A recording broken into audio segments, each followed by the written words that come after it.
प्रभु यीशु मसीह के नाम में आप सबको मेरा प्रणाम। मेरे प्यारे भाई बहनों, पहला कदम क्या होता है? वचन को समझना जरूरी है। अगर वचन को नहीं समझे, अपन या मैं, आप प्रभु में बने नहीं रह सकते, क्योंकि वचन स्पष्ट रीति से बताता है। चेक कर देखो बोल के परमेश्वर कहता है, मतलब अपने आप को जांच के देखो।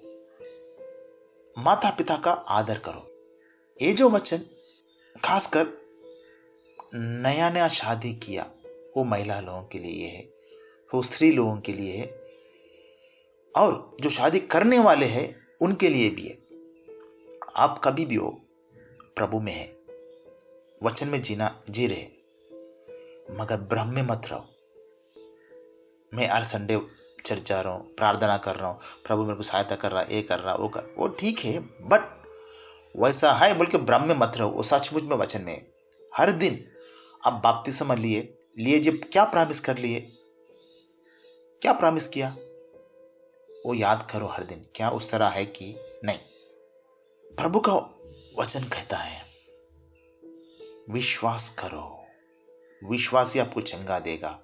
और विश्वास कभी कर सकते हैं आप या मैं? वचन को समझ के उसमें स्थिर रहे तो ही विश्वास की जिंदगी जी सकते। क्योंकि अगर डावाडोल में रहते तो आप विश्वास में नहीं रह सकते, आगे बढ़ नहीं सकते। तो मेरे भाई बहन, ये जो माता पिता का आदर करो वचन से कुछ सीखेंगे अपन, खासकर महिला लोगों के लिए।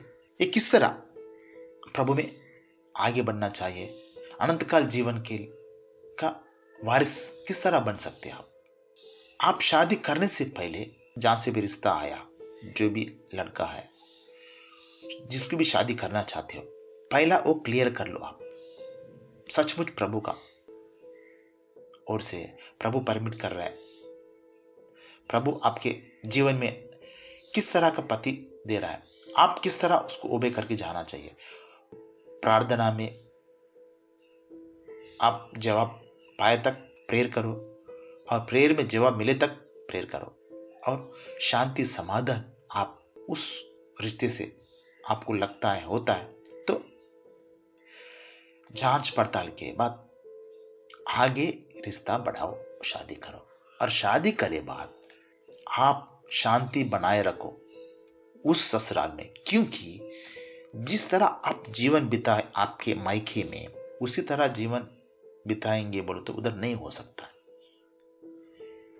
क्योंकि इधर आपके घर परिवार में अलग माहौल रहता है, उधर अलग रहता है। आप नया जीवन शुरुआत कर रहे पति के साथ, अच्छी बात है, कुछ दिन अच्छा रहता, मगर आप गलत फहमी में मत रहो, गलत फहमी को आने मत दो। अगर गलत फहमियां आते उसको आप मन में मत लो, आपके दिल में रखो मत, निकाल के फेंक दो। कुछ कहीं भी डाउट है तो तुरंत पति को बताओ, आप डाउट क्लियर कर लो, शांति से रहने की कोशिश करो। और एक बात ध्यान से सोचो समझो, जो प्रभु में है वो समझते, आप पति हो, आप हो, कोई भी हो, पहला प्रभु में है सो इंसान को क्या रहता है? क्षमा करने का गुण और क्षमा मांगने का गुण रहता है। और ये दो कार्य प्यार से करता है, स्त्री हो पुरुष हो, ये तीन कार्य होना चाहिए और रहना चाहिए। ये मसीहा का बेटी में दर्शाता है। ये हैसो वाले मसीहा कहलाते, ये नहीं है तो वो मसीहा नहीं होता है, वो ब्रह्म में है, मसीहा बोल के ब्रह्म में रहता है। तो इधर क्या होता है, एक उदाहरण तौर से मैं बोलता हूं। अगर आपके मायके से मम्मी ने आपको फोन करके आपको बोला आपके पति को लेके मायके आ जाओ, सो एंड सो प्रोग्राम, शादी कुछ तो भी आ जाओ बोल के बोलते। सो पत्नी ससुराल में पति को आते बोलता है, पत्नी वो पति को आए बात बोलती है, ऐसा मम्मी ने मायके से फोन किया, आपको मेरे को कुछ प्रोग्राम में, शादी है, कुछ भी प्रोग्राम है, आने को बोली, तो बताइए तो पति को सचमुच में समय नहीं रहता। वो बोलता है ऐसा ऐसा मेरा सिचुएशन है, मेरा परिस्थिति ऐसा है, मैं नहीं आ सकता हूँ, चाहे तो तू जा सकती है बोल के। तो पत्नी डिस्टर्ब नहीं होती, क्योंकि वो देखती है हर डेली उसका लाइफ स्टाइल पूरा वो देखती रहती है। सही है, उसको सही है, वो मानती है, बराबर है, वो समझ जाती है, ठीक है बोलती है। वो कुछ नाराज नहीं होती, उदास नहीं होती, समझ जाती है। ये बात उसके मम्मी को बताती है। मम्मी, हम आ नहीं सकते। ये क्या, नहीं आना चाहते? तो तेरी बात नहीं मान रहा क्या? तेरा कोई वैल्यू नहीं है क्या उधर? इस तरह बातें करने का चांस है। ऐसा है तो कैसा बेटा, पहला नया नया शादी होगा, पहली बार ऐसा बोले तो तेरा बात नहीं माने तो कैसा? ऐसा नहीं होता, अभी से नहीं कर रहा बोल तो तेरे को गुलाम बना के रख रहे। ऐसा कई तरह बातें होते रहते। उसके बेटे को थोड़ा दुख सा लगता है, कहीं ना कहीं छोटा ऐसा लगता है, डिस्टर्ब हो जाती, तो कंफ्यूज में बंधे रहते। ऐसा घटना एक बार नहीं, 2-3 बार बार बार होते रहता है। तो ये जो है ना, उसको, उस स्त्री को पेन होते रहता। उधर देखे तो माँ ऐसा बोल रही है और पति ऐसा है, क्या करूं, कंफ्यूजन में रहते। बाइबल को खुल के वचन पढ़ते। बाइबल में तो लिखा है माता पिता का आदर करो, बात मानो। तो मैं क्या करूं? मम्मी ने ऐसा बोल रही है, तो मम्मी बोलती कभी कभी, तू ऐसा है तो आजा इधर, मैं क्या ऐसा को नहीं चाहिए, तो ऐसा अभी ऐसा है, बाद में कैसा करेगी तेरे को पता नहीं, मार डालेंगे, कुछ भी बोल सकती मम्मी। तो ऐसा उसको सबक सिखा, उसके विरुद्ध में ऐसा कर वैसा कर बहुत बोल सकती है। उसके बाद तू मत सुन, ऐसा बोल सकती मम्मी।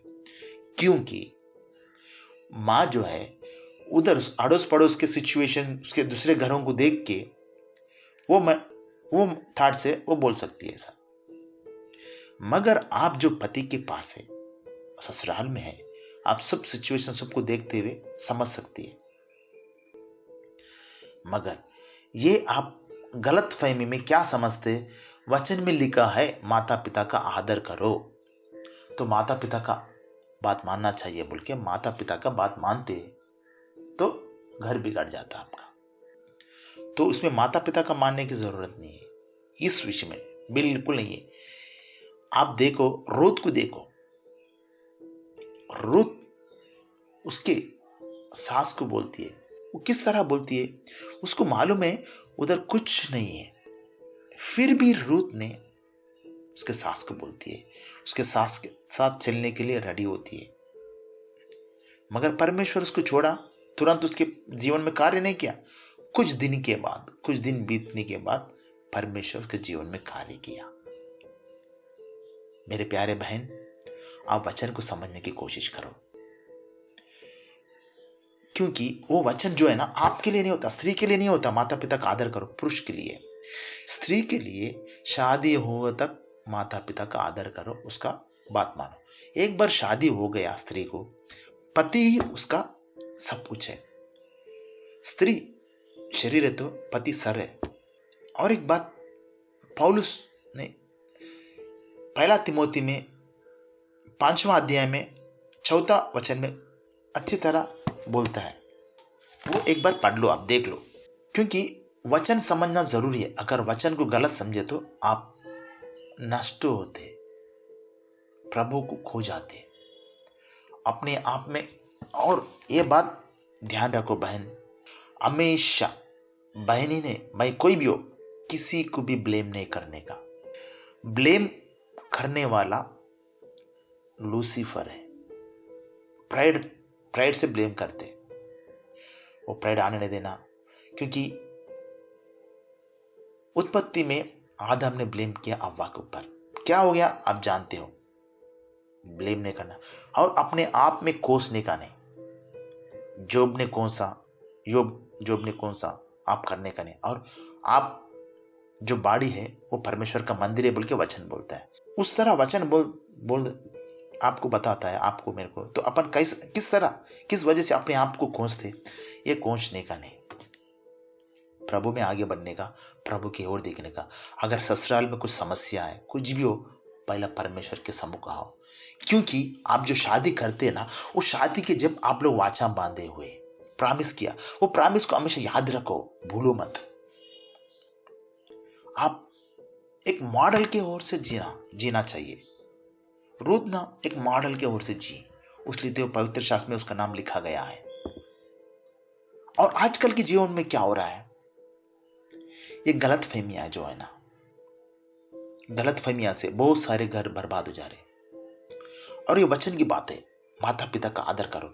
आप ध्यान से पढ़ो वचन को, जहां जहां पवित्र शास्त्र में लिखा है आप ध्यान से पढ़ो। वो वचन किस उद्देश्य से लिखा गया है और किसको बोला गया है, ध्यान से पढ़ो, आपको मालूम पड़ेगा ये वचन किसको बोल रहे हैं, किसके उद्देश्य में बोल रहे हैं, क्या सिचुएशन है, क्या परिस्थिति में बोला गया है। ये सोचो समझो, बाद में आप निर्णय लो। एक शादीशुदा औरत माता पिता का बात सुन के घर बर्बाद नहीं करने का।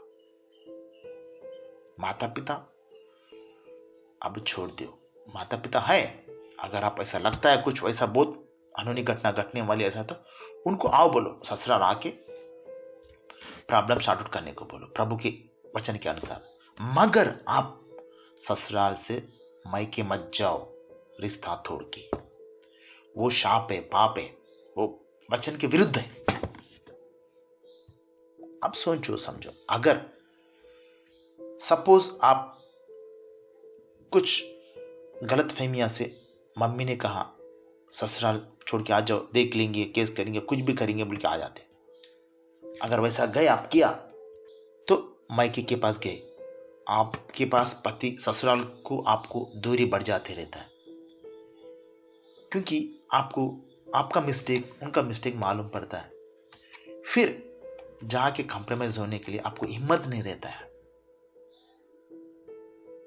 क्योंकि गलत फहमी हो गया, मालूम पड़े बात, हिम्मत नहीं रहेगा, आपका मुंह नहीं रहेगा।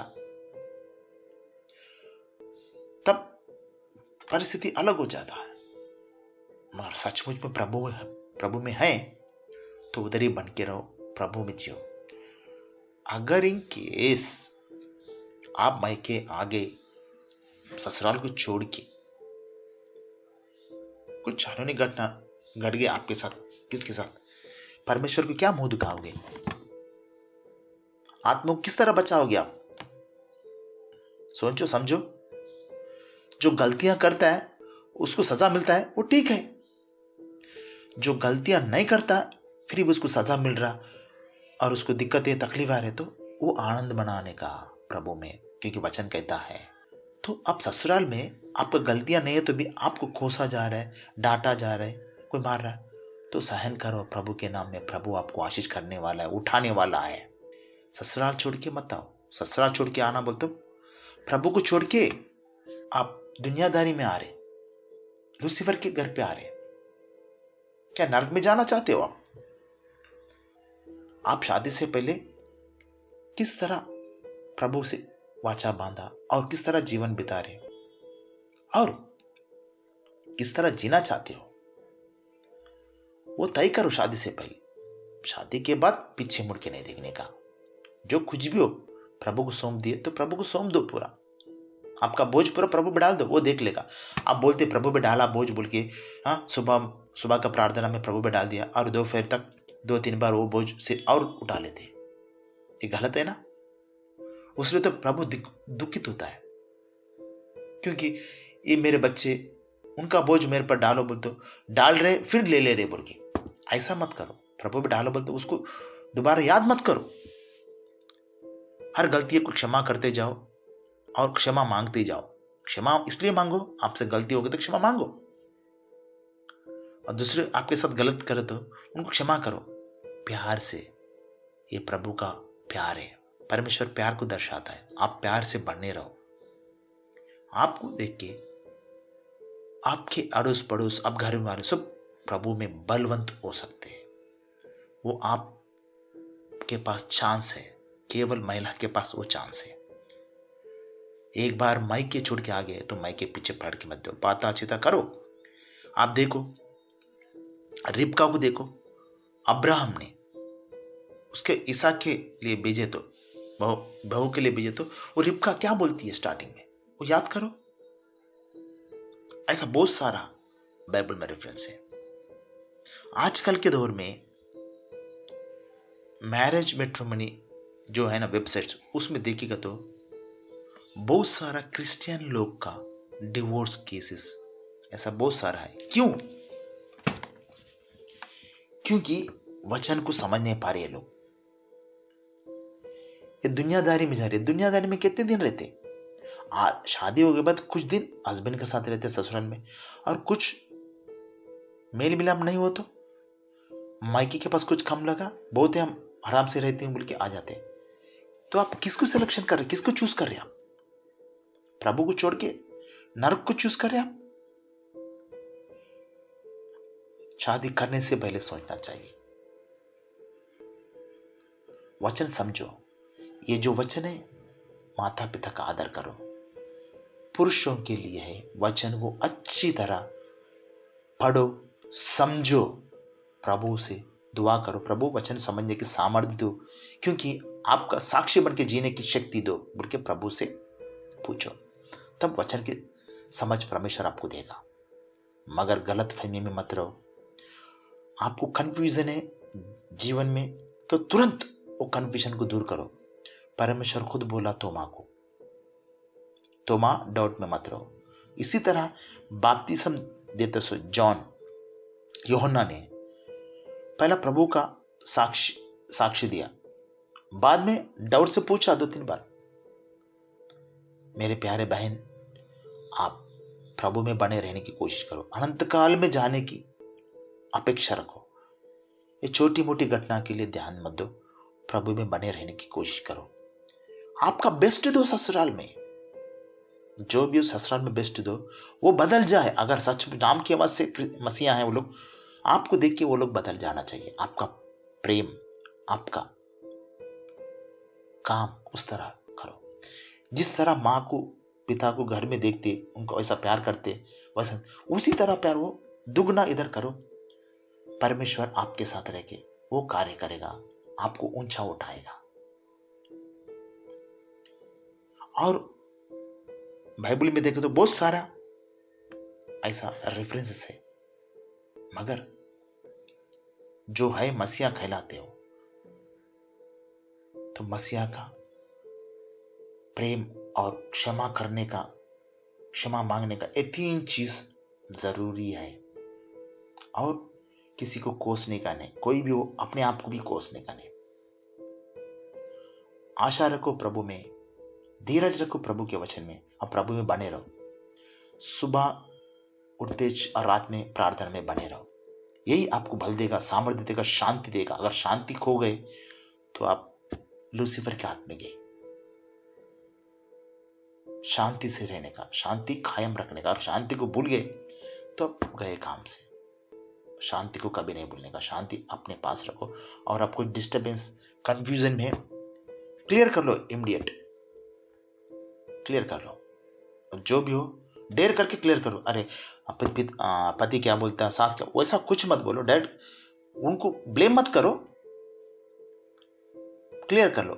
उसको पूछो, पति को पूछो, ऐसे मेरे को डाउट है, मेरे को एक कुछ मेरे खाया जा रहा है, कुछ डिस्टर्बेंस हो रहा है, ये डिस्टर्बेंस क्लियर करो। किस विषय में आपको नीचा देख रहे, कोई कुछ गाली दिया, कुछ गुस्सा किया, कुछ गलत समझा आपको, वो क्लियर कर लो। शांति से जीने की कोशिश करो। सबको दिमाग में मत लेके डिस्टर्बेंस में मत जियो। प्रभु का बेटी बनकर नाम में जीने की कोशिश करो। प्रभु आपको सहायता करके, आशीष करके, और उसके राज्य के लिए आपको चुने, क्योंकि ये कुछ दिन की जिंदगी है। जवानी तक मायके में गया, कुछ दिन शादी करते, और कुछ दिन पति पत्नी से थे, 4 साल 5 साल, कितने बार डिस्टर्बेंस आए तो दूरी होते, कितना दिन जीते आप, किसका लाइफ कितना, किसको पता नहीं। इसलिए ते बोल रहा हूं, प्रभु क्लियरली बोल रहा है, डिवोर्स नहीं। फिर भी लोग डिवोर्स में जाते हैं गलत फहमी से। डिवोर्स हो गया बाद, एक गलत फहमी के मालूम पड़े बाद पछताना। क्यों पछताना? गलत करते हो पछताना। अगर वही धीरज रखे तो शांति समाधान से जी सकते, दूसरों को बता सकते प्रभु में रहना कितना आनंद है, शांति समाधान है। प्रभु को लेके सामर्थ्य जीवन जियो।